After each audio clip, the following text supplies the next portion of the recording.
பயங்கரமாக வலுக்குது. ஃபைபர்ஸ்லாம் கண்டிப்பாக தேவை. இது கொஞ்சம் சைடெலாம் கொஞ்சம் ஷார்ப்பாக இருக்கும், அதனால் நம்ம சாப்பிட்டு பண்ணிக்கணும். பொறுத்த வரைக்கும் நான் எப்போவுமே 1 month ஒன்ஸ் தான் கழுவேன்.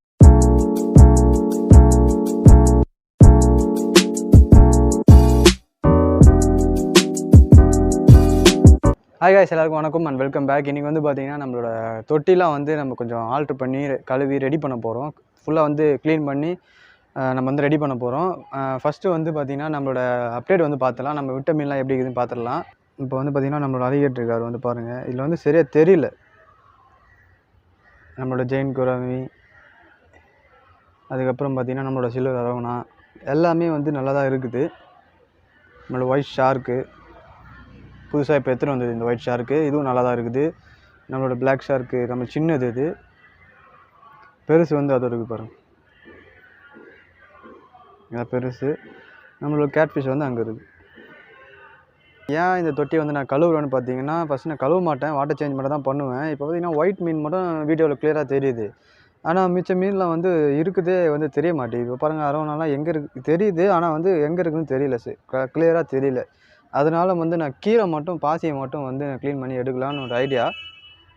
இப்போ பாசி மட்டும் போயிடுச்சுன்னா எடுப்பேன், இல்லைன்னா அப்படியே விட்டுருவேன். ஏன்னா எப்படி இருந்தாலும் நம்ம டேரெக்ட் சன்லைட்டில் நம்ம வைக்கிறோம், அதனால் வந்து கண்டிப்பாக திருப்பியும் பாசி பிடிச்சிடும், திருப்பி கருப்பாயிடும். அதனால் நம்ம ஒன்றும் பண்ண முடியாது. நம்ம வீடியோ எடுக்கிறதுனால நம்ம அப்பப்போ க்ளீன் பண்ணி வச்சுக்கணும்னு நினைக்கிறேன், என்னை பொறுத்த வரைக்கும்.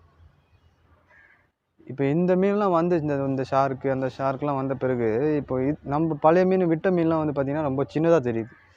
நம்மளோட கேட்ஃபிஷ் வந்து அங்கே இருக்குது.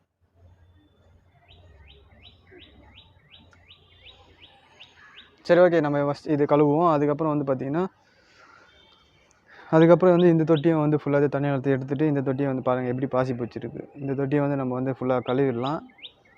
அதுக்கப்புறம் வந்து பார்த்திங்கன்னா இப்போ இதெல்லாம் வந்து தண்ணி மட்டும் எடுத்துகிட்டு இந்த குப்பை எல்லாத்தையுமே க்ளீன் பண்ணி வெளியே எடுத்துகிட்டு இங்கே வந்து ஒரே ஒரு இந்த ஃப்ரிட்ஜ் பாக்ஸ் இருக்குது பாருங்கள், அது மட்டும் எடுத்து வந்து இங்கே வச்ச போகிறேன். அதுக்கப்புறம் இந்த குப்பைங்க, இந்த மோட்டருக்கு எல்லாத்தையுமே நம்ம கிளியர் பண்ணிட்டு நீட் அண்ட் கிளியராக சூப்பராக வச்சுக்க போகிறோம். ஏன்னா நம்ம அடுத்த வீடியோ வந்து பார்த்திங்கன்னா எல்லா ஃபிஷ்ஷுமே நான் அப்டேட் பண்ண போகிறேன்.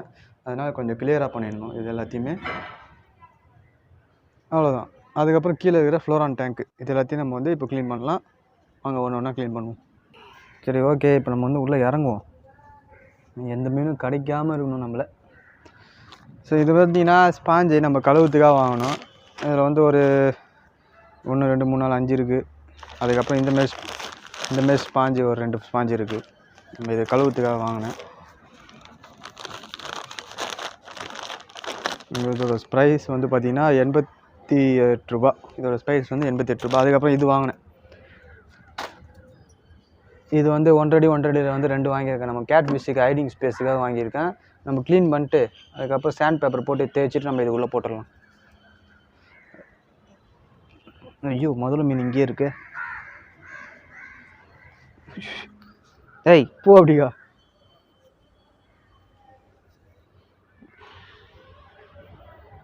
இதுக்கு இப்படி ஃபுட்டு போட்டு பழக்கமாயிடுச்சு. இப்போ நான் காலை விட்டோன்னா என் காலை கச்சிடும். சரி, போயிடுச்சு. வழுக்குது.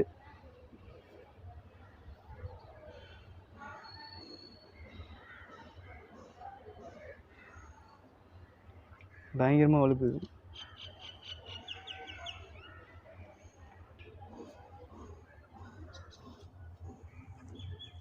போகுது, ஓரளவுக்கு போகுது.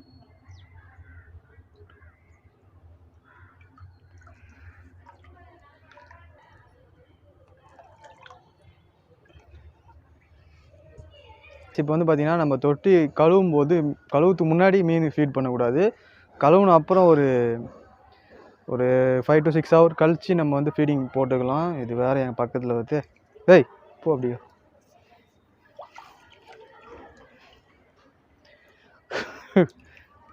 போ.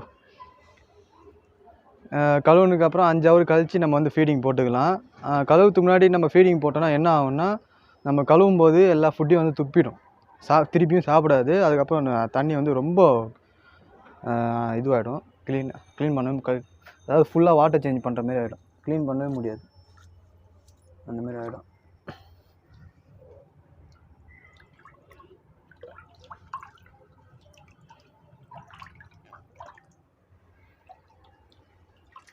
எங்கே இருக்குது? இது முதல்ல கூட விளையாடுற மாதிரியே இருக்குது எனக்கு. எங்கே கடிச்சு, ஏன்னா இது எனக்கு ஆல்ரெடி நிறைய வாட்டி நான் இதுவே கடி வாங்கிட்டேன். திருப்பி எனக்கு வாங்கிறதுக்கு மூடு இல்லை எனக்கு.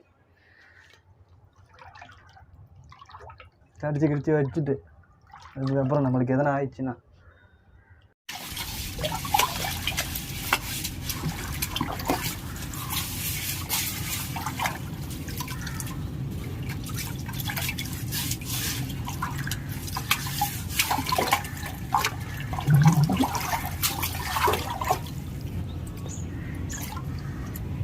காலை கிட்ட வந்து போகுது கடியில்.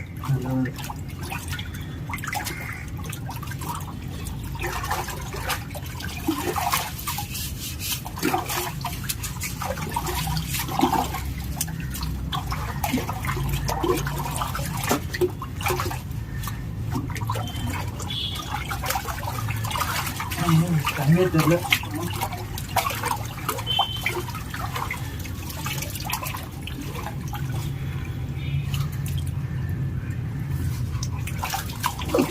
வந்து அது கொஞ்சம் க்ளீன் ஆகட்டும்.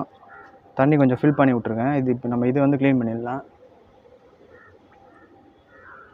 ஓகே, பரவாயில்ல. ஃப்ளக் பாயிண்டோட தான் இது வந்து நான் ஜாயின் பண்ணியிருக்கேன். வேறு இடத்துல யூஸ் பண்ணிக்கலாம். இதுதான் வந்து பார்த்திங்கன்னா நம்மளோட சம்ப்பு. மீன் செத்த அப்புறம் இது வந்து தொடக்கூட இல்லை, அப்படியே விட்டது தான்.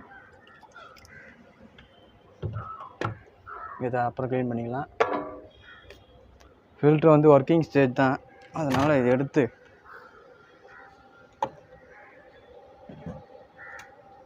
எது தேவையோ அது மட்டும் யூஸ் பண்ணி, எது தேவையில்லையோ அதை யூஸ் பண்ணக்கூடாது.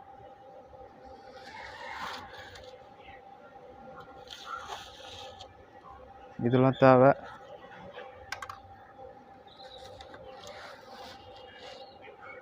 இதெல்லாம் இப்போ தான் போட்டேன், இருந்தாலும் பரவாயில்ல, இதெல்லாம் தேவையில்லை.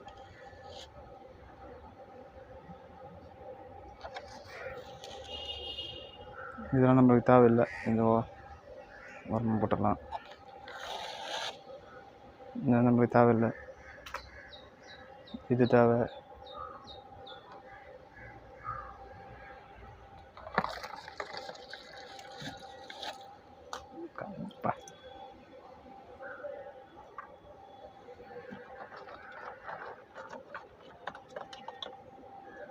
பயோ பால்ஸ்லாம் தேவை.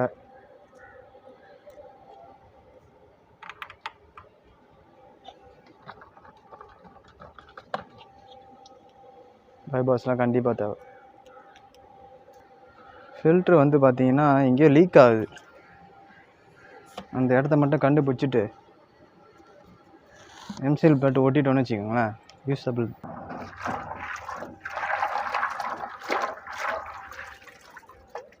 இது தேவை.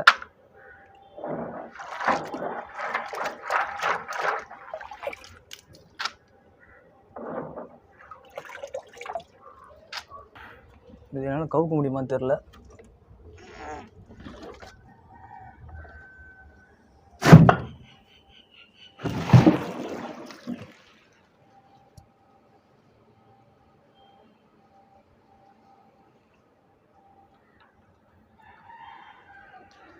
வா, சரி ஓகே கேஸ். இப்போ வந்து நம்ம தொட்டிலாம் கழுவுறோம், ஏன்னா இருட்டாகிட்டே வருது. நம்ம வந்து ஒரு நாள் முடிக்க முடியாது இதை. ஸோ அதனால் நம்ம வந்து இந்த தொட்டிக்கு மட்டும் தண்ணி ஊற்றிட்டு ஃபஸ்ட்டு இந்த தொட்டி எப்படி இருக்கு பாருங்க. இப்போ அந்த அழுக்கெலாம் வந்து பார்த்திங்கன்னா நம்ம ஃபில்ட்ரு வந்து ஃபில்ட்ரு பண்ணிடணும். இப்போ தண்ணி வந்து பார்த்திங்கன்னா இப்போ தான் இது வந்து இப்போ இது வந்து இப்போ நம்ம ஃபில்ட்ரு வந்து எப்படி இருந்தாலும் இந்த அழுக்கெல்லாம் அதை ஆட்டோமேட்டிக்காக க்ளீன் பண்ணிடும். ஓரளவுக்கு முடிஞ்ச அளவுக்கு நான் வந்து க்ளீன் பண்ணியிருக்கேன். தண்ணி ஃபுல்லாகவே எடுக்கக்கூடாது, அதனால் நான் வந்து கொஞ்சம் தண்ணி வச்சுட்டேன். தண்ணி ஃபுல்லாக எடுக்கக்கூடாது. இப்போ மீன்லாம் வந்து பாருங்கள் எப்படி இருக்குன்னு. White, 2 red tail, 3 shark. இப்போ கொஞ்சம் தெரியுது, கொஞ்சம் லைட்டாக தெரியுது, அவ்வளோதான். சரி ஓகே, நம்ம இது போட்டலாம். இது வந்து பார்த்திங்கன்னா ஹைடிங் ஸ்பேஸ் நம்மளோட ரெட் டெயிலுக்கு.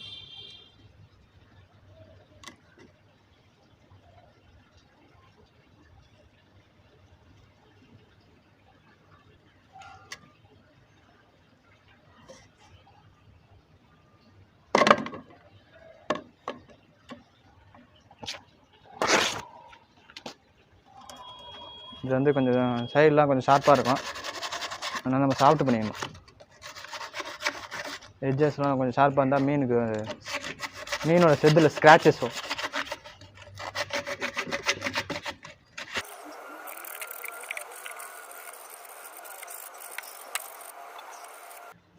ஒரு தடவை கையை வச்சுட்டு ப்ரெஸ் பண்ணிக்கணும்.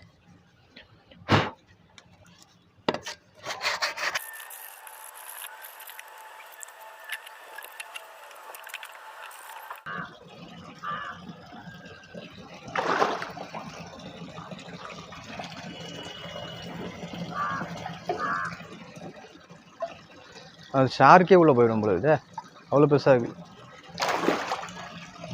சரி, ஓகே காய்ஸ், இப்போ வந்து பார்த்தீங்கன்னா இது ஹைடிங் ஸ்பேஸ் நம்ம ரெட் டெயில் கேட்ஃபிஷ்ஷுக்கு. இதே மாதிரி அந்த பக்கம் ஒன்று வச்சிட்டோம்னா 2 வந்து ஓகே ஆகிடும். சரி, அடுத்த மீன் தொட்டி கழுவிட்டு நம்ம வந்து அதை வீடியோ எடுக்கலாம். இப்போ இந்த தொட்டி வந்து பார்த்தீங்கன்னா வெளியே எடுத்து வச்சிட போகிறேன். இந்த தொட்டியில் வந்து பார்த்தீங்கன்னா என்னோடய ஆஸ்கர் வந்து வளர்க்கலான்னு ஒரு ஐடியா இருக்குது. இந்த தொட்டி வந்து பார்த்தீங்கன்னா நான் இங்கேருந்து எடுத்துட போகிறேன். எடுத்துகிட்டு இந்த ஏஞ்சல் ஃபிஷ்ஷு அதுக்கப்புறம் இதெல்லாம் வந்து மேலே இருக்கிற ஃப்ரிட்ஜ் பாக்ஸில் வந்து எல்லாத்தையும் விட்டுற போகிறேன். இது அப்படியே இந்த செட்டப் ஆகிட்டு அப்படியே எடுத்து போய்ட்டு நம்ம வந்து அங்கே ஃப்ரிட்ஜ் பாக்ஸில் வச்சுருக்க போகிறோம். இந்த ஃபில்ட்ரு இந்த எல்லாத்தையுமே இந்த தொட்டியை வந்து நான் எடுத்துட போகிறேன். இந்த தொட்டி நான் எடுத்துருவேன். இதுக்கு பதில் வந்து இங்கே பார்த்தீங்கன்னா இங்கே வந்து ஒரு புது தொட்டி ஒன்று வருது. ஒரு சூப்பரான ஒரு செட்டப் வந்து நான் பண்ண போகிறேன். ஒரே ஒரு தொட்டி வச்சு அது என்ன எவ்வளோ எல்லாமே வந்து டீட்டெயில்ஸ் எல்லாமே நம்ம வந்து வீடியோ பண்ணுவோம். கொஞ்சம் மெட்டீரியல்ஸ் வந்து நம்மளுக்கு கொஞ்சம் டிலே ஆகுது, அது மட்டும் நான் வாங்கிட்டேன்னா நான் அந்த வீடியோ பண்ண ஆரம்பிச்சிடுவேன். அவ்வளோதான், வேறு ஒன்றும் இது அப்டேட் கிடையாது. இந்த ரெண்டு டேங்க்கு நான் வந்து எடுத்துகிட போகிறேன், அவ்வளோதான். எல்லா தொட்டியும் கழுவியாச்சு, இது மட்டும் தான் கழுவணும். இது வந்து பார்த்திங்கன்னா க்ளியராக தான் இருக்குது. நான் கழுவி கிட்டத்தட்ட 1 மந்த் ஆகுது. 1 மந்த் ஒன்ஸு தான் இது வந்து நான் கழுவேன். ஃப்ளோரான் பொறுத்த வரைக்கும் நான் எப்போவுமே 1 மந்த் ஒன்ஸு தான் கழுவேன். ஏன்னா வந்து இன்டர்னல் ஃபில்ட்ரு ஒன்று போட்டிருக்கேன். ஸ்பாஞ்ச் ஃபில்ட்ரு வந்து போட தேவையில்ல. ஃப்ளோரான் ஃபில்ட்ருக்கு நம்ம இன்டர்னல் மட்டும் போட்டால் போதும். ஸ்பாஞ்ச் ஃபில்ட்ரு வந்து கடிக்குது, இது கடித்து சாப்பிடுதா இல்லை கடிச்சு வச்சிருது, அதனால் போடுறதில்ல. ஏற்கனவே போட்டிருந்து நான் எடுத்துட்டேன். இப்போ வந்து பார்த்தீங்கன்னா இது பாருங்கள், இந்த கண்ணாடி மட்டும் நம்ம க்ளீன் பண்ணால் போதும். இந்த கண்ணாடி உங்களுக்கு பார்த்தா தெரியுதா, இந்த அழுக்கு. அதேமாதிரி சும்மா மண் மட்டும் சும்மா கலரை விட்டு தண்ணியை மட்டும் வாட்டர் சேஞ்ச், ஒரு 30% வாட்டர் சேஞ்ச் மட்டும் பண்ணணும். இப்போ மீன் வந்து பாருங்கள் எப்படி இருக்குன்னு. மீன் வந்து நல்லா டாப் குவாலிட்டியாக இருக்குது. இது வந்து கேமல் தான் சொன்னாங்க. கேமல் இதை வச்சு நிறைய ப்ரீட் எடுக்கலாம்னு சொன்னாங்க. சரி, இது ஒரு ஃபீமேல் வாங்கலான்னு ஒரு ஐடியா வந்துக்குது. ஆனால் இது செட் ஆகுமான்னு தெரியல ஃபீமேலு. இருந்தாலும் நல்லா இருக்குது மீன், நம்ம ட்ரை பண்ணி பார்ப்போம். இப்போ தண்ணி மட்டும் நம்ம மாற்றிடுவோம். தண்ணி மட்டும் மாற்றிட்டு இந்த கண்ணாடி மட்டும் நம்ம க்ளீன் பண்ணால் சூப்பராகிடும். இப்போதைக்கு மீனை வந்து பார்த்துக்கோங்க, ஏன்னா அப்புறமேட்டு ஹெட்லாம் கம்மியாகிடும் நம்ம வாட்டர் சேஞ்ச் பண்ணோன்னா. நம்மள ஃபைனலாக எடுத்துக்கலாம். இப்போ வந்து பார்த்திங்கன்னா நம்ம தொட்டி வந்து முடிஞ்ச அளவுக்கு க்ளீன் பண்ணோம். ஆனால் வந்து பார்த்திங்கன்னா கொஞ்சம் அது மேலே பாருங்கள், ஃபுல்லாக வந்து அந்த பாசிலாம் அப்படியே மேலே மிதக்குது. அது ஒன்றும் ப்ராப்ளம் கிடையாது. ஃபில்ட்ரு வந்து ரன் ஆகிடுச்சுன்னா அது ஒரு 2 நாள் க்ளீன் ஆகிடும். தண்ணி வந்து பார்த்திங்கன்னா நான் வந்து கம்மியாக தான் ஊற்றிருக்கேன். ஏன்னா ஃபில்ட்ரு வந்து ரன் ஆகணும். ரன் ஆகிட்டு அந்த அழுக்கெலாம் போன பிறகு நான் தண்ணி வந்து கொஞ்சம் எக்ஸ்ட்ராவாக ஊற்றிப்பேன். இப்போ அதோட மார்க்கிங் தெரியும் பாருங்கள் உங்களுக்கு, மார்க்கிங். இப்போ இங்கே ஊற்றிக்கன்னா இந்த மார்க்கிங் வரைக்கும் ஊற்றணும். அதுக்கப்புறம் மழை பெஞ்சால் அது ரொம்பிடும். அதுக்கப்புறம் நம்ம எடுத்துக்கலாம், அது ஒன்றும் பிரச்சனை கிடையாது. இது நம்மளோட கேட்ஃபிஷ்ஷுக்கு வந்து ஒரு பைப் போட்டுங்க, 5 இன்ச் பைப். அது வந்து போட்டுருங்க 1.5 அடியில். மற்றபடி மீன்லாம் வந்து ஓகே தான், எல்லாமே நல்லா தான் இருக்குது. அரவணா இப்போ தான் தெரியுது, வெள்ளை மீன் மட்டும் கொஞ்சம் லைட்டாக தெரியுது, மீதி எல்லா மீனும் தெரியுது இப்போ தான். அரவணா, ஷார்க்கு, அந்த ஒரு ஷார்க்கு, நம்ம அலைகேட்டர் அங்கே இருக்குது. இப்போ இன்னொரு பிவிசி நான் இங்கே போட்டிருக்கேன், நம்மளோட சம் ஃபில்டர். ஓகே, அதுக்கப்புறம் பார்த்திங்கன்னா இது எல்லாத்தையும் க்ளீன் பண்ணிட்டு இது இன்னும் தண்ணி ஊற்றணும். டேங்க்கில் தண்ணி கம்மியாக இருக்கனால தண்ணி வரல, ஏன்னா நம்ம லாஸ்ட் ஃப்ளோரில் இருக்கணும்ல, அதனால் தண்ணி ஊற்றணும். இதுலேயும் தண்ணி ஊற்றணும். இதில் வந்து பார்த்திங்கன்னா நம்மளோட டைகர் ஷோனோஸ் கேட்ஃபிஷ்ஷு, ஹைப்ரிட் கேட்ஃபிஷ்ஷு, பைச்சரு, அது எல்லாத்தையும் இதில் விட்டு நம்ம ஃபில்டர் வந்து செட் பண்ணி இதில் போட்டுடலாம். இப்போ இது வந்து பார்த்திங்கன்னா எல்லாம் மேலே இந்த குப்பை எல்லாத்தையுமே எடுத்துட்டேன். நீங்கள் பார்த்தீங்கன்னாவே தெரியும், எல்லாத்தையுமே க்ளீன் பண்ணி அழகாக க்ளீன் பண்ணிட்டேன், ஃபுல்லாக க்ளீன் பண்ணியாச்சு. இப்போ மேலே எடுத்துட்டேன். நம்ம வந்து இப்போ மோட்டர் புதுசாக வாங்கி வந்தேன்.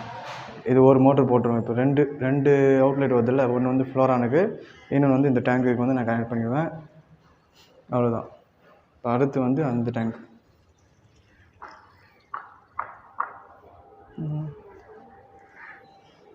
சரி ஓகே. இப்போ அடுத்து வந்து பார்த்திங்கன்னா இந்த டேங்க்கில் வந்து என்ன மீன் வளர்க்க போகிறோன்னா, நம்மக்கிட்ட இருக்க அதாவது நான் சொன்ன மாதிரி நம்மக்கிட்ட இருக்க அந்த ஏஞ்சல் ஃபிஷ் தான் இதில் விட போகிறேன். நம்ம வீட்டுக்கு நான் ஆல்ரெடி உங்கள்கிட்ட சொல்லியிருப்பேன். அந்த ஏஞ்சல் ஃபிஷ் வந்து நான் இதில் தான் விட போகிறேன். ஏஞ்சல் ஃபிஷ் அது கூட இருக்க எல்லா ஃபிஷ்ஷுமே வந்து நான் இதில் தான் விட போகிறேன். கப்பீஸு எதனா ஒரு மிக்சடு கம்யூனிட்டி டேங்க் மாரி சின்ன மீனுங்க, கோல்டு ஃபிஷ்லாம் விடக்கூடாது. அந்தமாரி மீனுங்க தான் விடணும். ஏஞ்சலு சின்ன மீனாக விட்டுற வேண்டியது தான் அதில். அப்புறம் பார்த்திங்கன்னா இந்த ஃபில்ட்ரு வந்து கொஞ்சம் லீக் ஆகுது. எங்கேன்னு பார்த்தீங்கன்னா இங்கே லீக் ஆகுது. ஏன்னா இப்போ நம்ம உள்ளே வைக்க போகிறோம். வெளியே வந்து லீக் ஆனால் பிரச்சனை கிடையாது. உள்ளே வைக்க போகிறோம், லீக் ஆகக்கூடாது. அதனால் இது மட்டும் நம்ம ஒட்டிட்டு ஃபில்ட்ரை வந்து நான் க்ளீன் பண்ணிவிட்டு அதுக்கப்புறம் வந்து நான் வந்து யூஸ் பண்ணிக்கலாம். இப்போ வந்து பார்த்திங்கன்னா நம்ம டேங்க் வந்து கழுவிட்டோம். இன்னும் கொஞ்சம் செட்டில் ஆகணும். இது கிட்டத்தட்ட வந்து பார்த்திங்கன்னா 4 hours ஆயிடுச்சு நான் கழுவி. கொஞ்சம் செட்டில் ஆகணும். செட்டில் ஆகிடுச்சுன்னா கிளியர் ஆகிடும். அந்த மைன்யூட் பார்ட்டிகள்லாம் வந்து பார்த்திங்கன்னா இது இழுக்காது. இந்த ஃபில்ட்ரு வந்து இழுக்காது. ரொம்ப அந்த ஸ்பாஞ்ச் ஃபில்ட்ரு மாதிரி இருக்கும் பாருங்கள், அதுதான் இழுக்கும். ஆனால் வந்து ஃப்ளோரானிக் ஸ்பாஞ்ச் ஃபில்ட்ரு வந்து போடாதீங்க. அது வந்து வேஸ்ட்டு. அது பிடிச்சி கடிச்சு அதை சாப்பிட்டுது. அதனால் ஸ்பாஞ்ச் ஃபில்ட்ரு வந்து போடாதீங்க. இப்போ நம்ம மீன் வந்து பார்த்திங்கன்னா அம்பு லைட்டாக இறங்கிச்சு. அதுக்கப்புறம் நான் டக்குன்னு ஏறிடுச்சு.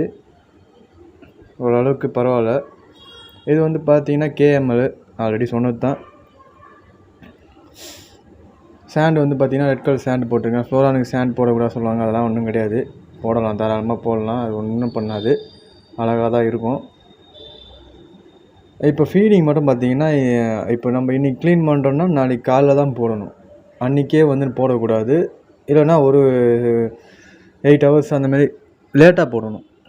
எப்போவுமே வந்து தொட்டி கழுவுறதுக்கு முன்னாடி ஃபீடிங் போடக்கூடாது, கழுவுன பிறகு ஃபீடிங் போடக்கூடாது. லேட்டாக தான் போடணும். சரி ஓகே கைஸ், அவ்வளோதான் இன்றைக்கி வீடியோ. இந்த வீடியோ உங்களுக்கு பிடிச்சிருந்தால் லைக் பண்ணிடுங்க. அதுக்கப்புறம் நம்ம சேனல் வந்து மறக்காமல் சப்ஸ்கிரைப் பண்ணிடுங்க. இப்போ அடுத்த வீடியோ வந்து பார்த்திங்கன்னா நம்மளோட எல்லா ஃபிஷ்ஷோட அப்டேட் தான். ஸோ மறக்காமல் சப்ஸ்கிரைப் பண்ணிக்கோங்க. தேங்க்யூ ஃபார் வாட்சிங் மை வீடியோ.